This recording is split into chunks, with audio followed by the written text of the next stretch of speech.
Doctors, nurses, paramedics, and other medical workers, what's the most shocking thing you've seen after you thought nothing could surprise you anymore? During winter, we admitted an elderly man. His legs were literally frozen solid up to the middle of his thighs. I mean it frozen like ice. At the same time, his torso was covered in serious burns. The gas company had shut off the heat in his home in the middle of winter. That's illegal if they have documentation that an elderly or disabled person lives there. He tried to keep warm using an incandescent lamp, but he kept falling asleep. The lamp would fall onto him. He'd wake up with small but deep burns. They amputated his legs immediately, tried to rewarm his body, and transferred him to the burn unit. A few days later, he died. The amount of suffering that man endured is unimaginable. To this day, it's one of the saddest and most preventable deaths I've ever seen. There was another man who kept getting admitted for aspiration liquid entering his airways. He had both a tracheostomy and a feeding tube, so we couldn't figure out why he was aspirating every few weeks if he wasn't even eating through his mouth. Eventually, we found out his sister, who was also his wife, yes, really, was pouring whiskey straight into his tracheostomy. On top of that, the guy would hit on every female nurse and tech who took care of him. I've been a paramedic for 20 years. It's hard to choose what's most shocking, but once we had a guy on hallucinogens who completely peeled the skin and tissue off his entire left forearm. He had scraped everything down to the radius and ulna bones, and the man just sat there calmly, like nothing had happened. It was insane, easily in my top 5 of all time. It still amazes me what people are capable of under the influence. That story reminded me of another one I heard years ago. A 6-year-old boy called 911 and told them he saw a zombie. The cops were about to give the kid and his parents a "don't misuse emergency services" talk. But when they got about a block from his house, they saw a woman high on something who really did look like a zombie. She had gouged out both her eyes. One eyeball was still hanging from the socket. She was staggering down the street, arms outstretched, covered in blood, groaning. It was straight out of a nightmare. When I was a resident in the ER, I witnessed something I still can't get out of my head. Trigger warning. This one's bad. A man was brought in with third-degree burns over about 70% of his body. He'd been trapped in a car that caught fire after a crash. From his chest downward, his body was completely charred. When we transferred him onto the gurney, parts of his body literally fell apart. I have no idea how he stayed alive long enough to reach the hospital. It was the most horrifying thing I've ever seen. I still think about it every month, even though it's been 7 years. We all knew survival was impossible. We got an IV into his neck and gave him fentanyl to ease his pain. He died minutes later. Even now, my stomach turns when I remember that case. I can't imagine what he went through.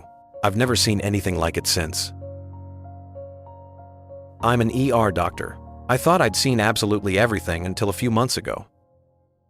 We had a woman admitted with sepsis, but we couldn't find the source. She spent the night in our ward.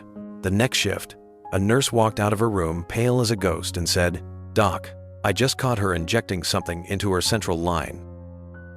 Turns out the woman had been injecting a slurry of her own feces into her IV line. I'm a psychiatrist. We had a 6-year-old patient with behavioral issues.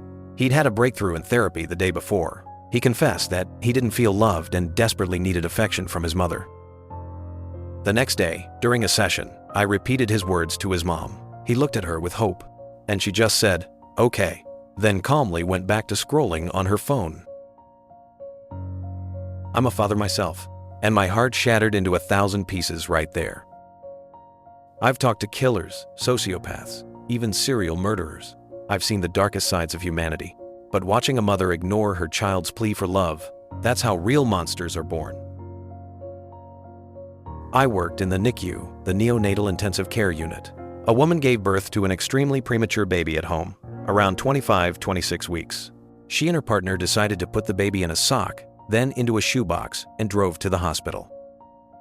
But on the way, they got hungry, so they stopped at McDonald's with the tiny baby in the box. The act of stopping for food wasn't even the worst part.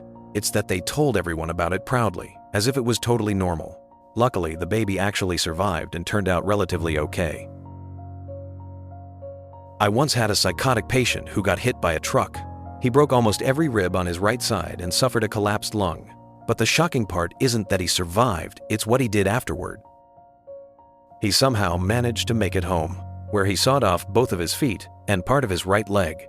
They only found him because a neighbor discovered one of his severed feet in their garden. Never underestimate what a human being can do in a state of pure psychosis.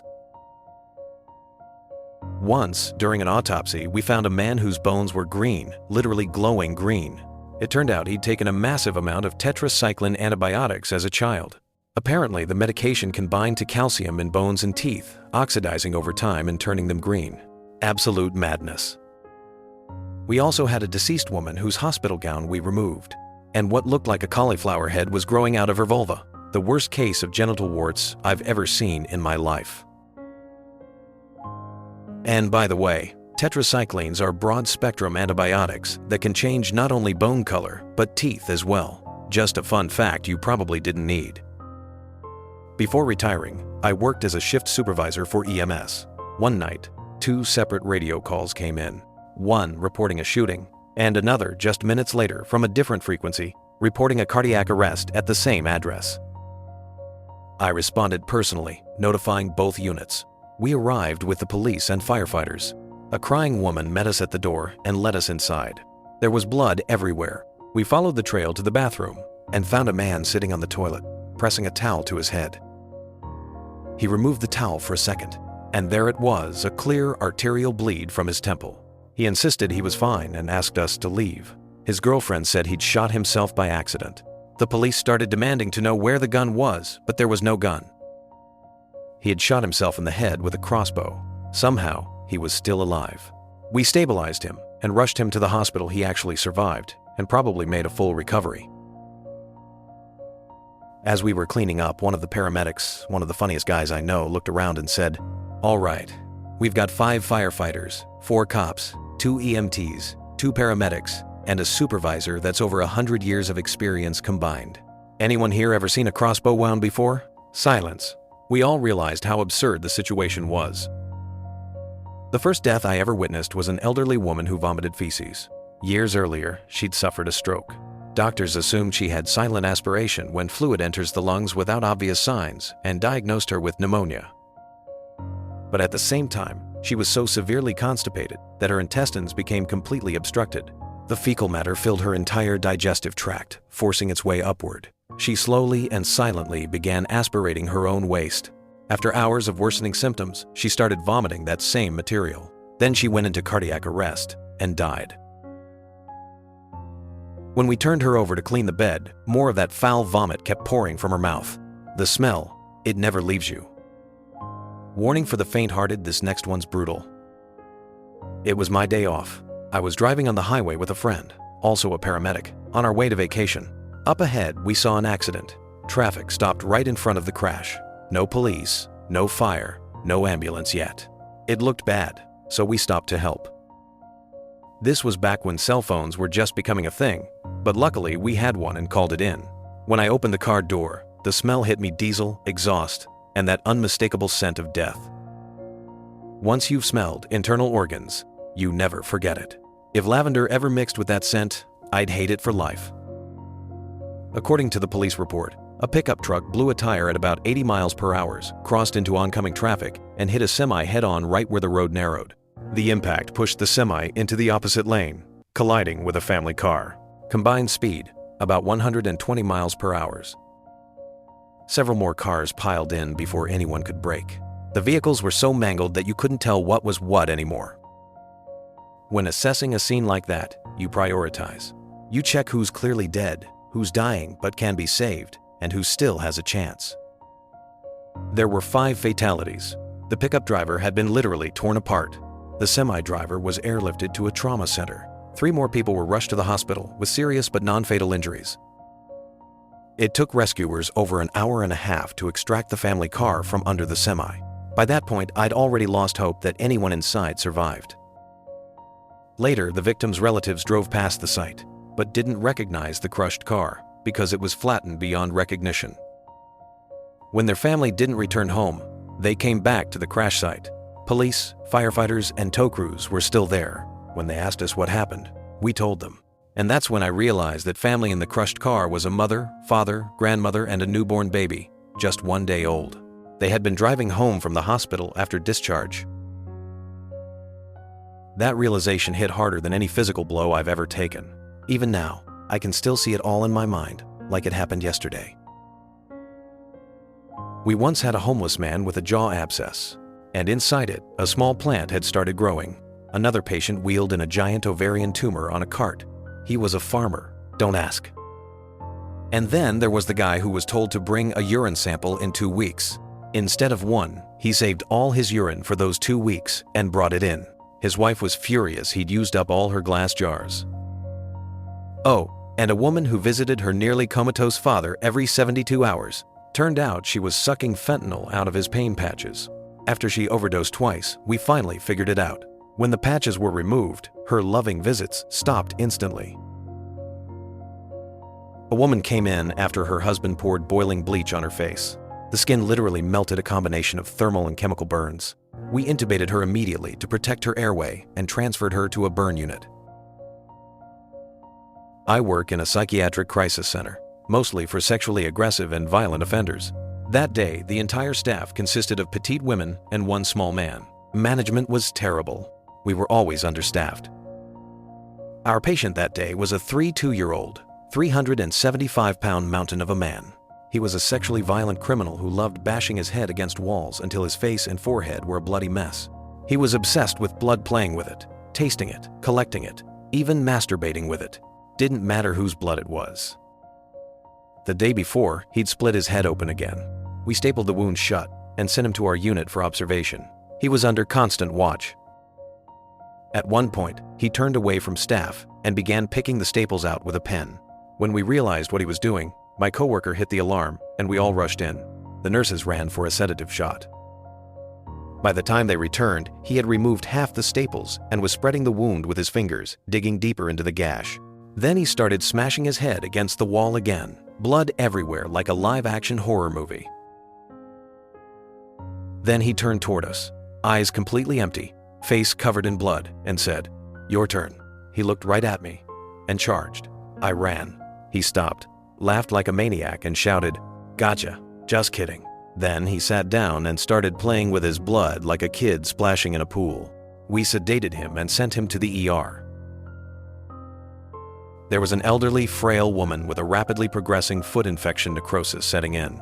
2 options: amputate the foot, risking she'd die on the table, or keep cleaning and dressing the wound, hoping for a miracle. Her family was clueless. They treated her like she was still young and strong, feeding her solid food even though she couldn't swallow. She'd choke, and they'd be surprised every time. They refused the amputation. They didn't want her to die too soon. They prolonged her pain instead. I was there one day when the nurses were cleaning her wound. It was black sludge with exposed bone. No painkillers could stop the agony. She screamed as we worked. When she finally died, everyone in the unit felt relief, because it meant she was finally free. It's a strange thing to be glad for death, but sometimes it's mercy. Back when I was a student nurse, I saw more horror in 1 week than most see in a lifetime. One man's gangrene devoured his foot piece by piece right before our eyes. Another patient's colostomy bag leaked into an open wound. I will never forget that smell. There was a man so jaundiced he looked like a Simpsons character. 2 dementia patients bit me that week 1 had clostridial infection.